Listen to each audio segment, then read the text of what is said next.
दोस्तों, स्वागत है आपका मेरे YouTube चैनल इंग्लिश बाबू पर। और आज मैं फिर हाजिर हूँ आपके साथ एक नई स्टोरी लेकर। और दोस्तों, आज जो इस स्टोरी मैं आपके लिए लेकर आया हूँ बहुत ही अच्छी, बहुत ही मज़ेदार, बहुत ही मनोरंजन से भरपूर कहानी है। और उसके अलावा दोस्तों, आज की इस स्टोरी में आपको कुछ नए इंग्लिश के वर्ड मीनिंग सीखने को मिलेंगे, उनकी करेक्ट प्रोनाउंसिएशन के बारे में पता चलेगा। और हमेशा की तरह जो इसका ग्रामर का स्ट्रक्चर है उसे बिल्कुल डिटेल में कवर करेंगे, तो एक एक स्ट्रक्चर को आप बहुत आसानी से सीख पाएंगे। तो चलिए दोस्तों, आज की इस कहानी को हम शुरू करते हैं। और सबसे पहले कहानी का टाइटल देखते हैं। कहानी का टाइटल है नट्टू एंड हिज फेट। दोस्तों, फेट एक नाउन है जिसका मतलब होता है भाग्य, मुकद्दर, उसे फेट कहा जाता है। नट्टू और उसका भाग्य। तो दोस्तों, ये आज की इस कहानी का टाइटल है, शीर्षक है। और अब मैं इसे पढ़ना शुरू करता हूँ। आपसे रिक्वेस्ट है कहानी को बिल्कुल ध्यान से सुने, और यदि आपको कोई भी नया वर्ड या नया स्ट्रक्चर मिले तो आप उसे नोट भी ज़रूर करें। तो चलिए इसको शुरू करते हैं। Once upon a time a washerman called Mukund lived in the village of Bandhavgarh. दोस्तों, ये जो वाक्य है ये पास्ट इंडेफिनिट का अफर्मेटिव वाक्य है, जहाँ वर्ब की सेकंड फॉर्म का यूज़ किया जाता है। लिव का मतलब होता है रहना, सेकंड फॉर्म में लिव्ड। तो इस लाइन का क्या अर्थ हुआ? वंस अपॉन अ टाइम मतलब एक समय की बात है। आ वॉशरमैन कॉल्ड मुकुंद, कॉल्ड मतलब कि नाम का, या कह सकते हैं नामक।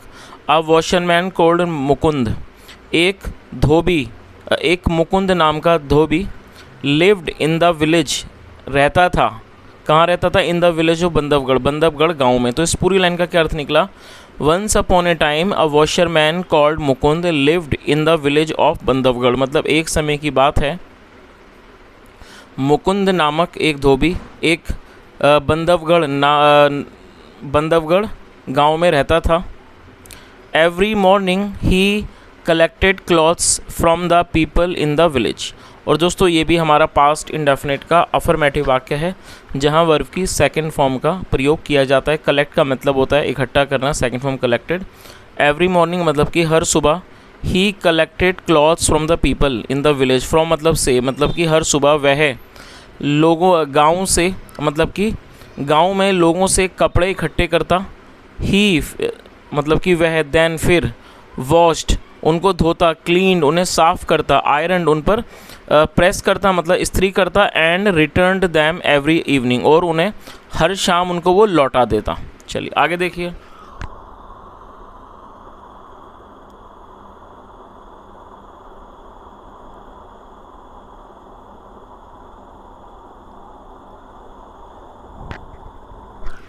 Mukund had so much work to do each day, so he had kept an ass called Nattu to help him।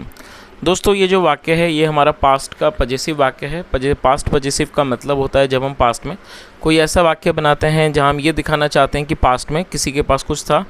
इस तरह के वाक्य को पास्ट पजेसिव का वाक्य कहा जाता है, जहाँ पर हैड का यूज़ हेल्पिंग वर्ब के रूप में किया जाता है। Mukund had so much work to do each day, मतलब मुकुंद के पास प्रत्येक दिन करने के लिए बहुत काम होता था। सो इसलिए he had kept an ass. दोस्तों, ये जो वाक्य है ये पास्ट परफेक्ट का वाक्य है। जब हम पास्ट परफेक्ट में कोई भी वाक्य बनाते हैं वहाँ हैड के साथ वर्ब की थर्ड फॉर्म का यूज़ किया जाता है। तो क्या अर्थ हुआ? सो इसलिए he had kept an ass, उसने एक गधा रखा हुआ था, कॉल्ड नट्टू, नट्टू नाम का, टू हेल्प हिम अपनी मदद करने के लिए।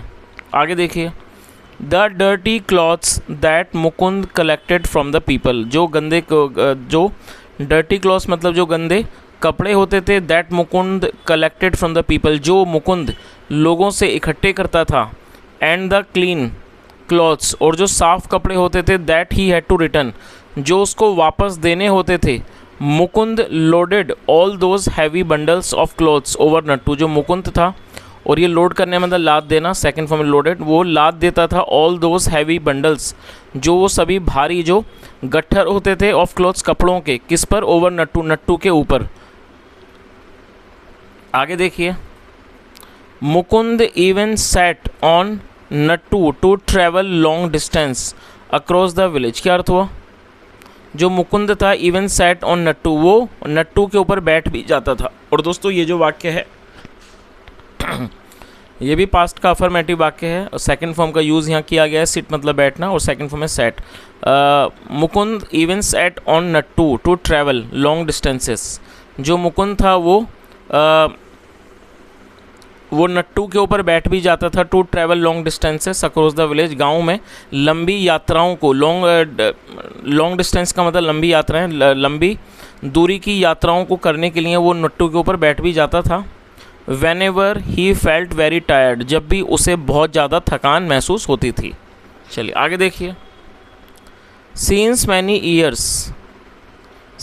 years मतलब कई सालों से Nattu had become his right hand. और दोस्तों ये भी हमारा पास्ट परफेक्ट का वाक्य है जहाँ हैड के साथ थर्ड फॉर्म का यूज़ किया गया है। बिकम मतलब बनना, थर्ड फॉर्म है और थर्ड फॉर्म भी बिकम है। तो क्या अर्थ हुआ? Since many years Nattu had become his right hand, मतलब कई सालों से नट्टू उसका, हिज मतलब उसका दायां हाथ बन चुका था। And a big support for all his daily works, और उसके जो रोज के दैनिक कार्य होते थे उनके लिए वो एक बहुत बड़ा सहारा बन गया था। बिग सपोर्ट का मतलब है बड़ा सहारा। चलिए आगे देखिए।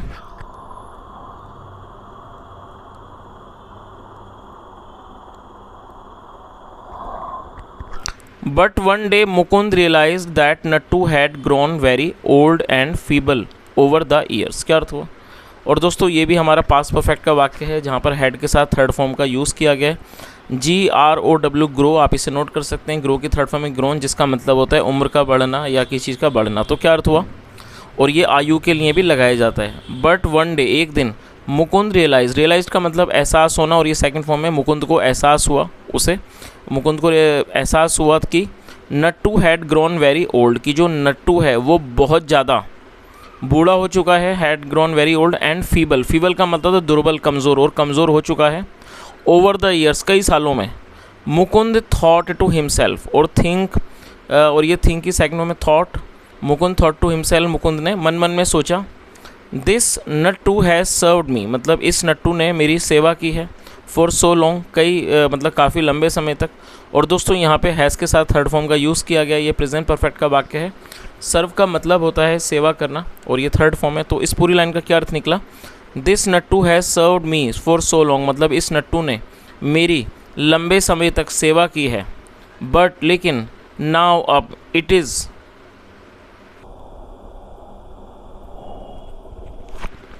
टू ओल्ड, ये बहुत बूढ़ा है। एंड वीक, और कमज़ोर है। टू हेल्प मी, मेरी मदद करने के लिए। एंड डू माई वर्क, और मेरा काम करने के लिए। His speed has also slowed down and he gets tired very soon. और दोस्तों ये भी हमारा प्रेजेंट परफेक्ट का वाक्य है। स्लो की थर्ड फॉर्म में स्लोड, और उसने आगे क्या कहा? हिज स्पीड, जो इसकी गति है, हैज़ ऑल्सो स्लोड डाउन, वो भी धीमी हो गई है। स्लो डाउन मतलब धीमा होना, धीमी हो गई है। And he gets tired very soon, और ये जल्दी थक जाता है। और दोस्तों यहाँ पर आपको इस बात का ध्यान देना होगा, ये जो वाक्य है प्रेजेंट परफेक्ट का वाक्य है जहाँ पर यदि सब्जेक्ट सिंगुलर होता है तो फिफ्थ फॉर्म का यूज़ किया जाता है, और गेट टायर्ड का मतलब होता है थक जाना। तो उसने आगे क्या सोचा? And he gets tired very soon, और ये जल्दी थक भी जाता है। चलिए आगे देखिए।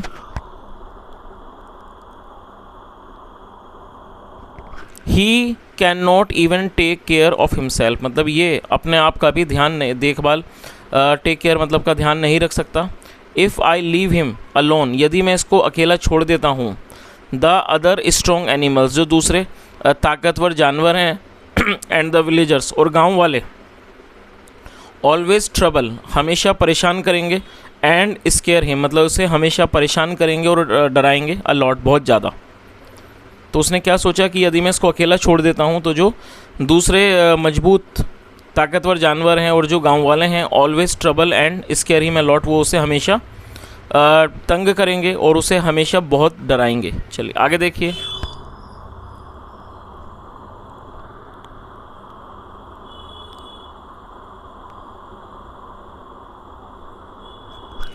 No one lets him to graze properly and everyone just starts to shoo him away. क्या अर्थ हुआ? और दोस्तों यहाँ इस वाक्य में लेट का यूज़ किया गया है। लेट का प्रयोग तब किया जाता है जब हम किसी वाक्य में ऐसा दिखाना चाहते हैं कि कोई काम होने दिया जाता है, नहीं होने, तो वहाँ पर लेट का यूज़ किया जाता है हेल्पिंग ऑफ के रूप में। और ये इसकी फिफ्थ फॉर्म है, क्योंकि नो वन जो है वो सिंगुलर नाउन है, ये जो नो वन है ये सब्जेक्ट के रूप में यहाँ पर प्रयोग किया गया है, जो कि एक सिंगुलर नाउन है। तो क्या अर्थ हुआ, no one lets him to graze properly, मतलब कोई भी इसे प्रॉपरली मतलब ठीक से ग्रेज चरने नहीं देता है, ग्रेज का मतलब चरना। And every one just starts to shoo him away, और शूव अवे का मतलब होता है भगाना। And every one just starts to shoo him away, और हर कोई इसे बस भगाने लगता है। Even I am unable to protect him well, और यहाँ तक कि मैं भी असमर्थ हूँ, अनेबल का मतलब होता है असमर्थ होना, टू प्रोटेक्ट हिम वेल, इसकी सही से रक्षा करने में मैं भी असमर्थ हूँ। चलिए आगे देखिए। Give me some idea God, ईश्वर मुझे कुछ आइडिया दीजिए, मुझे कुछ विचार दीजिए। आगे देखिए।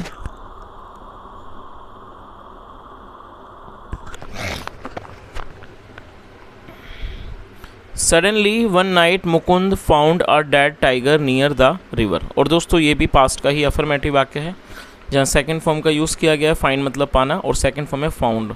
सडनली मतलब कि अचानक, वन नाइट एक रात, Mukund found a dead tiger मतलब मुकुंद को एक मरा हुआ एक शेर मिला,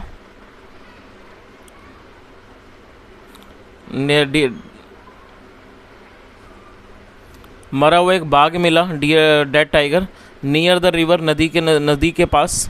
मुकुंद थॉट, और ये थिंक की सेकंड फॉर्म में मुकुंद थॉट, मुकुंद ने सोचा, if Nattu wears this dead tiger's skin, तो उसने क्या सोचा, और दोस्तों ये जो वियर है इसका मतलब होता है पहनना, और ये फिफ्थ फॉर्म है वियर्स, तो उसने क्या सोचा, if Nattu wears this dead tiger's skin, मतलब यदि नट्टू इस मरे हुए बाघ की खाल, स्किन मतलब खाल पहन लेता है, ही कैन स्टे सेफ, ये मतलब ही कैन स्टे सेफ मतलब वह सुरक्षित रह सकता है।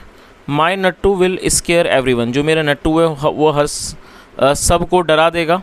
एंड रूल दिस विलेज, और इस गांव में रूल करेगा, रूल मतलब शासन करना। माई नट्टू विल स्केयर एवरीवन, मेरा नट्टू सबको डरा देगा। एंड रूल दिस विलेज, और इस गांव पर शासन करेगा, या कह सकते हैं इस गांव पर राज चलाएगा। And all the animals in the jungle, और सभी जंगल में सभी पशुओं पर वो अपना राज चलाएगा। No one will be able to harm my Nattu then, फिर कोई भी मेरे नट्टू को हानि नहीं पहुंचा पाएगा। और दोस्तों विल बी एबल टू का यूज़ जब किया जाता है जब हम हमारे किसी भी वाक्य की टेल पर पाऊंगा सकूंगा जैसे शब्द आते हैं, तो विल बी एबल टू का यूज़ के साथ जाता है, साथ में वर्ब की फर्स्ट फॉर्म लगाई जाती है, और हार्म का मतलब हानि पहुंचाना। तो इस पूरी लाइन का क्या अर्थ हुआ, no one will be able to harm my Nattu then, मतलब फिर कोई भी मेरे नट्टू को नुकसान या कह सकते हैं हानि नहीं पहुँचा पाएगा। Mukund was very dilated with this idea and soon he made a dress of the tigers skin for Nattu, क्या अर्थ हुआ, और दोस्तों डिलाइटेड एडजेक्टिव है जिसका मतलब होता है बहुत ज़्यादा खुश होना। जो मुकुंद था वो बहुत ज़्यादा खुश हो गया विद दिस आइडिया, इस विचार से। एंड सून और जल्दी he made a dress of tigers skin for Nattu, उसने नट्टू के लिए बाघ की खाल से उसने एक ड्रेस मतलब कि जो वस्त्र थे कपड़े थे वो उसने बना दी, एक ड्रेस बना दी। ही सेट नट्टू फ्री, उसने नट्टू को आज़ाद छोड़ दिया, और दोस्तों सेट फ्री का मतलब होता है आज़ाद छोड़ देना। ही सेट नट्टू फ्री, उसने नट्टू को आज़ाद छोड़ दिया।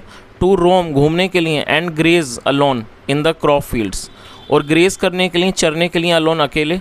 इन द क्रॉप फील्ड्स, फसलों के खेतों में। एंड जंगल्स, और जंगलों में। Everyone who saw Nattu thought him to be a big strong tiger and ran away in fear, क्या अर्थ हुआ, एवरीवन हु सॉ नट्टू। और दोस्तों ये जो हु है ये एक रिलेटिव प्रोनाउन है, जब हम किसी का रेफरेंस देना चाहते हैं तो वहाँ पर हु का यूज़ किया जाता है। तो क्या अर्थ हुआ, एवरीवन हु मतलब जिसने भी, हु सो नट्टू, उसे नट्टू को देखा। Thought him to be a big, सब ने उसको बड़ा, स्ट्रॉन्ग मजबूत टाइगर समझा, बाघ समझा। And ran away in fear, और वो डर के मारे वो भाग खड़े हुए। और दोस्तों रन अवे मतलब भाग खड़े होना, भागना, और इस सेकंड फॉर्म है। And ran away in fear, और वो डर के मारे भाग खड़े हुए। चलिए आगे देखिए। Nattu was able to graze and eat the crops and grass freely now, क्या अर्थ हुआ, Nattu was able to graze. Able to का मतलब होता है समर्थ होना, Nattu was able to graze. अब जो नट्टू था वो ग्रेज करने में मतलब कि चरने में वो चर पाता था। एंड ईट द क्रॉप्स, और फसलों को खा पाता था। एंड ग्रास, और घास को। फ्रीली मतलब कि आराम से, आज़ादी से, नाउ अब। Mukund and Nattu both became very happy by fooling everyone. और दोस्तों ये भी हमारा पास्ट इंडेफिनिट का अफर्मेटिव वाक्य है जहाँ सेकंड फॉर्म लगाई जाती है। बिकम हैप्पी मतलब खुश होना, सेकंड फॉर्म बिकेम हैप्पी। तो क्या अर्थ हुआ, Mukund and Nattu both became very happy by fooling everyone. जो मुकुंद और नट्टू थे वो दोनों बिकेम वेरी हैप्पी बहुत खुश हुए, बाय फूलिंग एवरीवन हर किसी को मूर्ख बना के।